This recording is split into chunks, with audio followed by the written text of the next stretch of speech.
So, a little bit ago, me and some of my friends saw the new Fantastic Four movie. It's been a while since I'd seen a Marvel movie. Much of the recent stuff hadn't been that great from what I heard, but I went into it with an open mind, and it was actually pretty good. It only took them 5 tries to make a good Fantastic Four movie.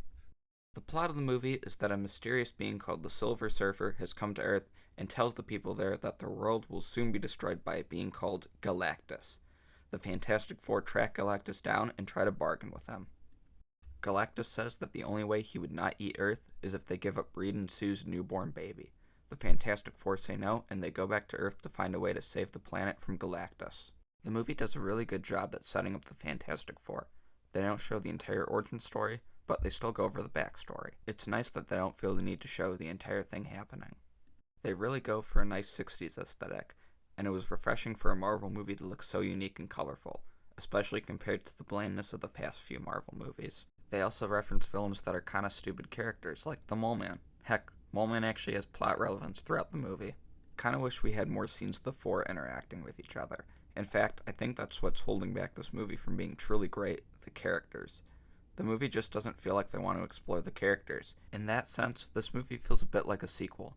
It feels like there's supposed to be a movie before this where the characters get fleshed out. Like there's a scene where Reed is talking to Ben about how he feels guilty about what happened on the space shuttle, but it's only 30 seconds, and it feels like there's so much more potential to explore Reed's guilt, but it's never brought up again. Anyway, the special effects on the characters are really good. Mr. Fantastic stretching still looks weird, but I think Flash being stretched is always going to look weird.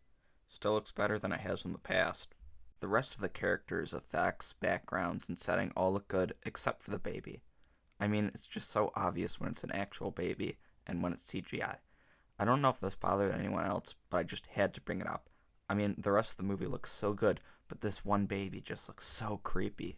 I think I'll go into spoilers, so just skip to this timestamp if you don't want any spoilers. I will say the ending was kind of predictable. Like, I knew that Galactus wasn't dumb enough to just walk right into the portal. The Fantastic Four were obviously going to have to put up some sort of fight. I also didn't think that in the end he would get the baby, which he didn't. I wasn't sure if Silver Surfer would sacrifice herself, but when it happened, I wasn't shocked. But man, was that post-credit scene with Doctor Doom and the baby just so perfect. I audibly gasped in the theater. You got all you needed from what they showed. Anyway, I think it was a pretty good movie, and I recommend you check it out, even if you only have a mild interest in Marvel movies or superhero movies. You don't need to know everything that happened in the previous MCU movies to enjoy this one. It has a good story, good effects, and good world building.